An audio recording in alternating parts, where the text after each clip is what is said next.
आजिर विषय ज्ञान और कर्म। 1895 ख्रीष्टाब्द 23 नवेम्बर लंडन रे प्रदत्त भाषणर सारांश। चिंता शक्ति सर्वाधिक शक्ति लाभ हुए। वस्तु जेते सूक्ष्म ताहार शक्ति मध्य सेते बेसी। चिंतार नीरव शक्ति दूरर मनुष्य को मध्य प्रभावित करे, कारण मन एक पुणी अनेक मध्य। जगत जेपरी गोटिए बुढ़ियाणीर जाल, मनगुड़िक जेपरी बुढ़ियाणी। एही जगत सर्वव्यापी गोटिए अखंड सत्तार प्रकाश। इंद्रिय मानक माध्यम रे दृष्ट सेही सत्ता एही जगत परि प्रतीयमान हुए। एहा ही माया। अतएव जगत गोटिए भ्रम, अर्थात सत्य वस्तुर असंपूर्ण दर्शन, आंशिक प्रकाश। प्रभात काल रे जेपरी सूर्य गोटिए लाल रंगर बल्ब परि देखा जाती, एही भाव देखिले जहा किछि अशुभ और मंद बोली मने हुए, ताहा प्रकृत पक्षरे दुर्बलता मात्र, भल किंबा शुभर असंपूर्ण प्रकाश। सरल रेखा को अनंत पर्यंत वर्धित कले गोटिए वृत्तरे परिणत हुए। शुभर संधान आत्मानुसंधान रे ही पर्यवसित हुए। मु ही रहस्यर समग्र रूप ईश्वर। कंचा मु ही देह, पुणी मु ही विश्वर परमेश्वर। मनुष्य पवित्र और नीतिपरायण हेब काहींकि? कारण एहा द्वारा ताहार इच्छा शक्ति दृढ़ हेब। जहा किछि मनुष्यर यथार्थ स्वरूप प्रकाशित करी मनन और इच्छा शक्ति को सतेज करे, ताहा नैतिक।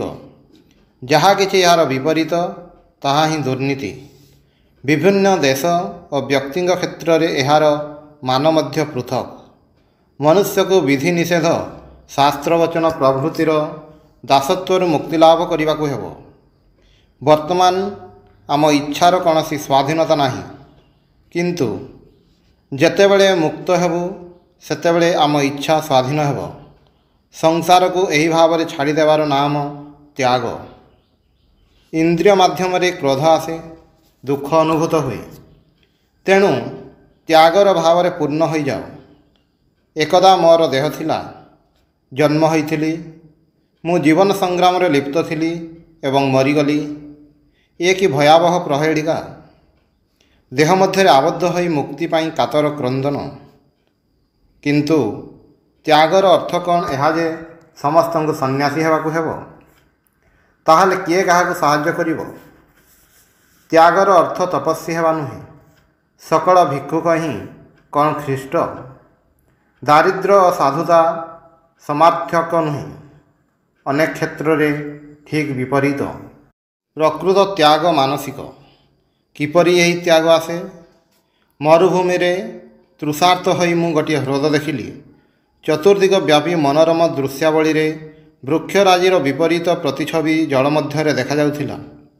किंतु परे यह मरीचिका बोली प्रमाणित हैला। सेतेबेले बुझिली मासावधि मु प्रतिदिन एही दृश्य देखिछि, किंतु केवल सेही दिन तृषार्त होई और जलपान व्यर्थ होई शिक्षा लाभ कली जे यह मिथ्या। एही घटना परे मध्य प्रतिदिन मु यह देखिबी, किंतु सत्य बोली आउ केबे हेले स्वीकार करिबी नाही। तेणु आमे जेतेबेले ईश्वर लाभ करू, सेतेबेले जगत और देह प्रभृतिर भाव चली जाए। ए गुड़िक परे पुणी फेरी आसी पारे, किंतु सेतेबेले आमे एहाकु मिथ्या बोली जानिबु। पृथ्वीर इतिहास बुद्ध और ख्रीष्टंग परी महापुरुष मानक जीवनर इतिहास। निष्काम और अनासक्त व्यक्ति माने विश्वर सर्वापेक्षा कल्याण करती। दीन दरिद्रंकर बस्ती जीशुंकर कथा भाव। दुखर अतीत अवस्था स्वरूप दर्शन करी से कहिथिले, हे भाई माने, तुमे समस्ते ईश्वरंकर संतान। तांकर कर्म शांत और नीरव। दुखर कारण गुड़ी को से दूर करथिले। जेतेबेले तुमे प्रकृत पक्षरे जानिब जे एही कर्म केवल मात्र माया, सेतेबेले जाई जगतर हित पाई किछि करि पारिबो। एही कर्म जेते अज्ञात सार हुए सेते भल, कारण सेतेबेले कर्म चेतना भावर ऊर्ध्व को उपनीत हुए, अतिचेतन हुए। ଭଲ ବା ମନ୍ଦ କୌଣସିଟା ହିଁ ଆମର ସନ୍ଧାନର ବିଷୟ ନୁହେଁ। ତେବେ ସୁଖ ଓ ମଙ୍ଗଳ ଦୁଃଖ ଓ ଅମଙ୍ଗଳ ଅପେକ୍ଷା ସତ୍ୟର ନିକଟତର। ଜଣଙ୍କର ହାତରେ କଣ୍ଟାଟିଏ ବିଦ୍ଧ ହେଲା ଏବଂ ଅନ୍ୟ ଗୋଟିଏ କଣ୍ଟାର ସାହାଯ୍ୟରେ ଏହା ବାହାର କରାଗଲା। ଏହି ପ୍ରଥମ କଣ୍ଟାଟି ଯଦି ମନ୍ଦ ହୁଏ ତେବେ ଦ୍ୱିତୀୟଟି ଭଲ। ଆତ୍ମା ହିଁ ସେହି ଶାନ୍ତି ଯାହା ଭଲ ଓ ମନ୍ଦ ଉଭୟକୁ ଅତିକ୍ରମ କରେ। ଯେତେବେଳେ ବିଶ୍ୱ ସଂସାର ବିଲୀନ ହୋଇଯାଏ ସେତେବେଳେ ମନୁଷ୍ୟ ଭଗବାନଙ୍କର ନିକଟବର୍ତ୍ତୀ ହୁଏ। କ୍ଷଣକ ପାଇଁ ସେ ନିଜ ସ୍ୱରୂପ ଫେରି ପାଏ, ଈଶ୍ୱର ହୋଇଯାଏ। ପୁଣି ଈଶ୍ୱର ପ୍ରେରିତ ପୁରୁଷ ରୂପେ ସେ ଆବିର୍ଭୂତ ହୁଏ। ସେତେବେଳେ ଜଗତ ତାହାର ସମ୍ମୁଖରେ କମ୍ପେ। ମୂର୍ଖ ନିଦ୍ରିତ ହୁଏ ଓ ମୂର୍ଖ ରୂପେ ହିଁ ଜାଗରିତ ହୁଏ। ଅଜ୍ଞାନ ମନୁଷ୍ୟ ଅତୀନ୍ଦ୍ରିୟ ଜ୍ଞାନ ଲାଭ କରି ଅନନ୍ତ ଶକ୍ତି, ପବିତ୍ରତା ଓ ପ୍ରେମର ଅଧିକାରୀ ହୁଅନ୍ତି। ଦେବମାନବ ହୋଇଯାନ୍ତି। ଅତୀନ୍ଦ୍ରିୟ ଅବସ୍ଥାର ଏହା ହିଁ କାର୍ଯ୍ୟକାରିତା। ଯୁଦ୍ଧ କ୍ଷେତ୍ରରେ ମଧ୍ୟ ଜ୍ଞାନର ସାଧନା କରାଯାଇପାରେ। ଗୀତା ଏହି ଭାବରେ ପ୍ରଚାରିତ ହୋଇଥିଲା। ମନର ତିନୋଟି ଅବସ୍ଥା ଅଛି, ସକ୍ରିୟ, ନିଷ୍କ୍ରିୟ ଏବଂ ଶାନ୍ତ। ନିଷ୍କ୍ରିୟତାର ବୈଶିଷ୍ଟ୍ୟ କ୍ଷଣ ସ୍ପନ୍ଦନ, ସକ୍ରିୟତାର ବୈଶିଷ୍ଟ୍ୟ ଦ୍ରୁତ ସ୍ପନ୍ଦନ ଏବଂ ଶାନ୍ତ ଭାବର ବୈଶିଷ୍ଟ୍ୟ ତୀବ୍ରତମ ସ୍ପନ୍ଦନ। ଆତ୍ମାକୁ ରଥି ବୋଲି ଜାଣିବ। ଦେହ ରଥ, ଇନ୍ଦ୍ରିୟମାନେ ଅଶ୍ଵ, ମନ ଲଗାମ ଏବଂ ବୁଦ୍ଧି ସାରଥୀ। ଏହି ଭାବରେ ମନୁଷ୍ୟ ମାୟାକୁ ଅତିକ୍ରମ କରେ। ସେ ମାୟାତୀତ ହୁଏ ଏବଂ ଈଶ୍ୱର ଦର୍ଶନ କରେ। ମନୁଷ୍ୟ ଯେତେବେଳେ ଯାଏ ଇନ୍ଦ୍ରିୟ ଗୁଡ଼ିକର ଅଧୀନ, ସେତେବେଳେ ଯାଏ ସେ ଏହି ସଂସାରରେ ଆବଦ୍ଧ। ଯେତେବେଳେ ଇନ୍ଦ୍ରିୟ ଗୁଡ଼ିକୁ ଜୟ କରେ ସେତେବେଳେ ସେ ଯଥାର୍ଥ ତ୍ୟାଗୀ।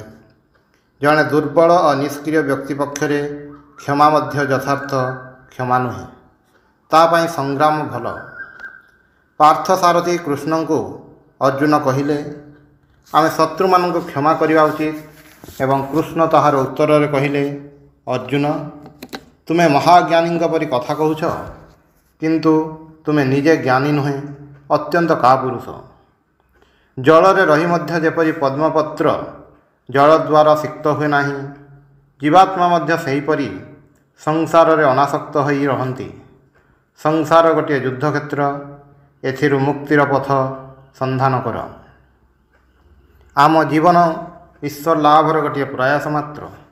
ତ୍ୟାଗ ବଳରେ ବଳିୟାନ ହୋଇ ଇଚ୍ଛା ଶକ୍ତିର ବିକାଶ କରି ତୁମର ଜୀବନ ଗଠନ କର। ଜ୍ଞାତ ସାରରେ ଆମର ମସ୍ତିଷ୍କ କେନ୍ଦ୍ରଗୁଡ଼ିକୁ ନିୟନ୍ତ୍ରଣ କରିବା ଶିଖିବାକୁ ହେବ।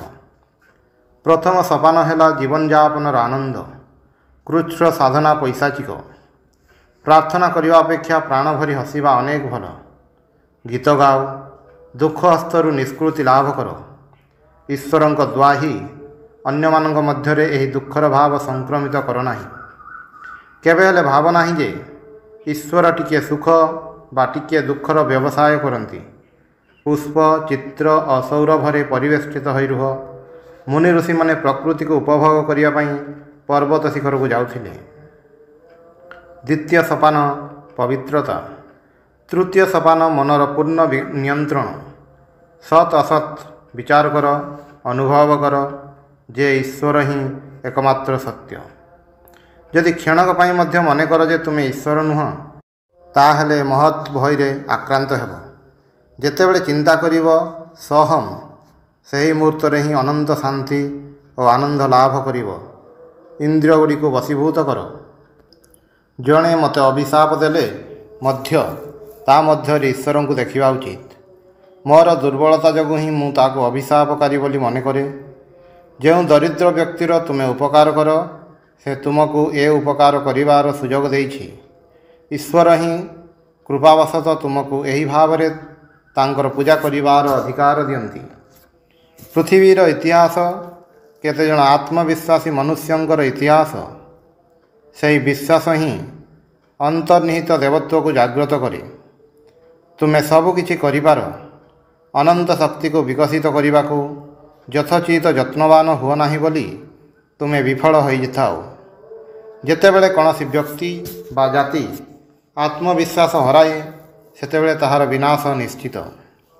ମନୁଷ୍ୟର ଅନ୍ତର୍ନିହିତ ଦେବତ୍ୱକୁ କୌଣସି ସାମ୍ପ୍ରଦାୟିକ ଧର୍ମମତ କିମ୍ବା ଅଭଦ୍ର ଗାଳି ଦ୍ୱାରା ଦବେଇ ଦେବା ସମ୍ଭବ ନୁହେଁ। କେଉଁଠାରେ ସଭ୍ୟତା ସେଠାରେ ମୁଷ୍ଟିମେୟ ଗ୍ରୀକ୍ କଥା କହନ୍ତି।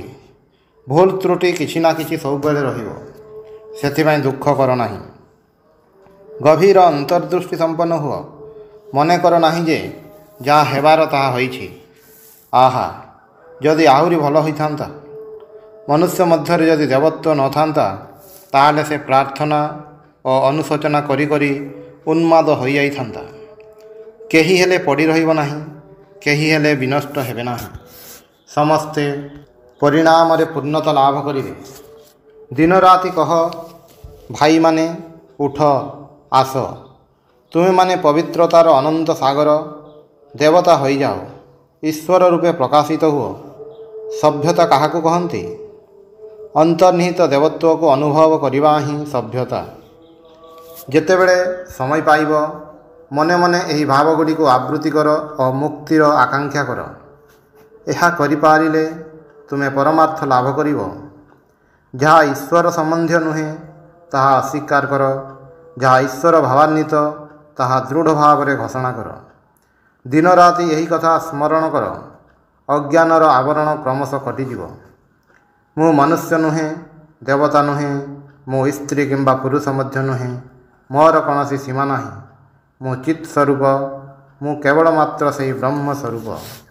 ମୋର କ୍ରୋଧ କିମ୍ବା ଘୃଣା ନାହିଁ, ମୋର ଦୁଃଖ କିମ୍ବା ସୁଖ ନାହିଁ। ଜନ୍ମ ବା ମୃତ୍ୟୁ କେବେ ହେଲେ ମୋର ହୋଇନଥିଲା, କାରଣ ମୁଁ ଜ୍ଞାନ ସ୍ୱରୂପ, ଆନନ୍ଦ ସ୍ୱରୂପ। ହେ ମୋର ଆତ୍ମା, ମୁଁ ହିଁ ସେ ସୋହମ୍। ନିଜକୁ ଦେହ ଭାବ ଶୂନ୍ୟ ବୋଲି ଅନୁଭବ କର। କେବେ ହେଲେ ତୁମର ଦେହ ନଥିଲା। ଏହା କୁସଂସ୍କାର ମାତ୍ର। ଦରିଦ୍ର, ଆର୍ତ୍ତ, ପଦଦଳିତ, ଅତ୍ୟାଚାରିତ ଏବଂ ରୋଗ ପୀଡ଼ିତଙ୍କ ମଧ୍ୟରେ ଦିବ୍ୟ ଚେତନା ଜାଗ୍ରତ କର। ବାହ୍ୟତଃ ପ୍ରାୟ ପ୍ରତି 500 ବର୍ଷ ପରେ ପରେ ପୃଥିବୀରେ ଏହି ଭାବ ତରଙ୍ଗ ଆସିଥାଏ। ଛୋଟ ଛୋଟ ତରଙ୍ଗ ନାନା ଦିଗରେ ଉତ୍ଥିତ ହୁଏ, କିନ୍ତୁ ଏଗୁଡ଼ିକ ମଧ୍ୟରୁ ଗୋଟିଏ ଅନ୍ୟଗୁଡ଼ିକୁ ଗ୍ରାସ କରେ ଏବଂ ସମାଜକୁ ପ୍ଳାବିତ କରେ। ଯେଉଁ ଭାବ ତରଙ୍ଗର ପଶ୍ଚାତରେ ସର୍ବାଧିକ ଚରିତ୍ର ବଳ ଅଛି ତାହା ହିଁ କେବଳ ଏହା କରିଥାଏ। କନଫ୍ୟୁସିୟସ୍, ମୋଜେସ୍, ପିଥାଗୋରାସ୍, ବୁଦ୍ଧ, ଖ୍ରୀଷ୍ଟ, ମହମ୍ମଦ, ଲୁଥର, କ୍ୟାଲଭିନ୍ ଓ ଶିଖ୍ ଗୁରୁଗଣ ଏବଂ ଥିଓସଫି, ଅଧ୍ୟାତ୍ମବାଦ ପ୍ରଭୃତି ସମସ୍ତଙ୍କର ଅନ୍ତର୍ନିହିତ ଭାବ ଦେବତ୍ୱ ପ୍ରଚାର କରିବା। କେବେ ହେଲେ କହ ନାହିଁ ଯେ ମନୁଷ୍ୟ ଦୁର୍ବଳ। ଜ୍ଞାନ ଯୋଗ ମଧ୍ୟ ଅନ୍ୟାନ୍ୟ ଯୋଗ ସଦୃଶ। ପ୍ରେମ ହିଁ ଆଦର୍ଶ। ପ୍ରେମ କୌଣସି ବାହ୍ୟ ବସ୍ତୁ ଉପରେ ନିର୍ଭର କରେ ନାହିଁ। ପ୍ରେମ ହିଁ ଈଶ୍ୱର। ସୁତରାଂ ଭକ୍ତି ପଥ ଦେଇ ମଧ୍ୟ ଆମେ ଆତ୍ମା ସ୍ୱରୂପ ଭଗବାନଙ୍କୁ ଲାଭ କରୁ। ସୋହମ୍। ନଗର, ଦେଶ, ଜୀବ ଓ ଜଗତକୁ ଭଲ ନ ପାଇଲେ ଆମେ କି ଭାବରେ କର୍ମ କରିବା? ବିଚାର ଦ୍ୱାରା ବୈଚିତ୍ର୍ୟ ଭିତରେ ମଧ୍ୟ ଏକତ୍ୱ ଅନୁଭବ କରାଯାଏ। ନାସ୍ତିକ ଏବଂ ଅଜ୍ଞେୟବାଦୀମାନେ ମଧ୍ୟ ସାମାଜିକ କଲ୍ୟାଣ ପାଇଁ କର୍ମ କରିବା ଉଚିତ। ଏହି ଭାବରେ ଈଶ୍ୱର ଅନୁଭୂତ ହୁଅନ୍ତି। କିନ୍ତୁ ଗୋଟିଏ ବିଷୟରେ ଖୁବ୍ ସତର୍କ ରହ, କାହାରି ହେଲେ ବିଶ୍ୱାସ ନଷ୍ଟ କର ନାହିଁ। ଜାଣିବ, ଧର୍ମ କୌଣସି ମତବାଦ ଦ୍ୱାରା ସୀମିତ ନୁହେଁ। ଆଦର୍ଶ ସ୍ୱରୂପ ହୋଇଯିବା ହିଁ ଧର୍ମ। ଅନୁଭୂତି ହିଁ ଧର୍ମ। ମନୁଷ୍ୟର ପୌତଳିକତା ଜନ୍ମଗତ। ନିମ୍ନତମ ସ୍ତରର ମନୁଷ୍ୟ ପଶୁତୁଲ୍ୟ, ଉଚ୍ଚତମ ସ୍ତରର ମନୁଷ୍ୟ ସିଦ୍ଧ ବା ପୂର୍ଣ୍ଣ। ଏ ଦୁଇ ସ୍ତରର ମଧ୍ୟବର୍ତ୍ତୀ ଅନ୍ୟ ସମସ୍ତଙ୍କୁ ଶବ୍ଦ, ବର୍ଣ୍ଣ, ମତବାଦ ଓ ଆଚାର ଅନୁଷ୍ଠାନ ଅବଲମ୍ବନରେ ଚିନ୍ତା କରିବାକୁ ହୁଏ। ତୁମର ପୌତଳିକତା ଶେଷ ହୋଇଛି କି ନାହିଁ ତାହାର ପରୀକ୍ଷା ହେଲା, ତୁମେ ନିଜକୁ ଏହି କଥାଟି ପଚାର ଯେ ତୁମେ ଯେତେବେଳେ ନିଜକୁ ମୁଁ ବୋଲି କହ ସେତେବେଳେ ତୁମ ଚିନ୍ତାରେ ଦେହଭାବ ଆସୁଛି କି ନାହିଁ। ଯଦି ଶରୀର ଚିନ୍ତା ଆସେ ତାହେଲେ ତୁମେ ପୌତଳିକ। ଧର୍ମ ଆଦୌ ବୁଦ୍ଧିର କସରତ ନୁହେଁ, ଧର୍ମ ଅପରୋକ୍ଷାନୁଭୂତି। ଯଦି ଈଶ୍ୱରଙ୍କୁ ଚିନ୍ତା କର ତେବେ ତୁମେ ନିତାନ୍ତ ମୂର୍ଖ। ଜଣେ ଅଜ୍ଞ ସାଧକ ପ୍ରାର୍ଥନା ଓ ଭକ୍ତି ଦ୍ୱାରା ଦାର୍ଶନିକମାନଙ୍କୁ ମଧ୍ୟ ଅତିକ୍ରମ କରିପାରେ। ଈଶ୍ୱରଙ୍କୁ ଜାଣିବା ପାଇଁ କୌଣସି ଦର୍ଶନ ଶାସ୍ତ୍ରର ପ୍ରୟୋଜନ ହୁଏ ନାହିଁ। ଅନ୍ୟମାନଙ୍କର ବିଶ୍ୱାସ ନଷ୍ଟ କରିବା ଆମର କର୍ତ୍ତବ୍ୟ ନୁହେଁ। ଧର୍ମ, ପ୍ରତ୍ୟକ୍ଷ ଅଭିଜ୍ଞତା, ସର୍ବୋପରି ସର୍ବତ ଭାବରେ ଆନ୍ତରିକ ହୁଅ। କୌଣସି ଜିନିଷ ସହିତ ନିଜକୁ ଅଭିନ୍ନ ବୋଲି ମନେ କଲେ ଆସକ୍ତି ଓ କାମନା ଉଦ୍ଭୂତ ହୁଏ ଏବଂ ମନୁଷ୍ୟ ଦୁଃଖ ପାଏ। ଦରିଦ୍ର ବ୍ୟକ୍ତି ସୁବର୍ଣ୍ଣ ଖଣ୍ଡ ଦେଖି ଏହା ପାଇବାର ଆକାଂକ୍ଷା ସହିତ ନିଜକୁ ଏକୀଭୂତ ମନେକରେ। ସାକ୍ଷୀ ସ୍ୱରୂପ ହୁଅ, ଯେପରି କେବେ ହେଲେ କୌଣସି ବିଷୟରେ ପ୍ରତିକ୍ରିୟା ନ ହୁଏ ତାହା ଶିକ୍ଷା କର। ଓಂ ଶାନ୍ତି ଶାନ୍ତି ଶାନ୍ତି। ହରି ଓಂ ତତ୍ସତ୍।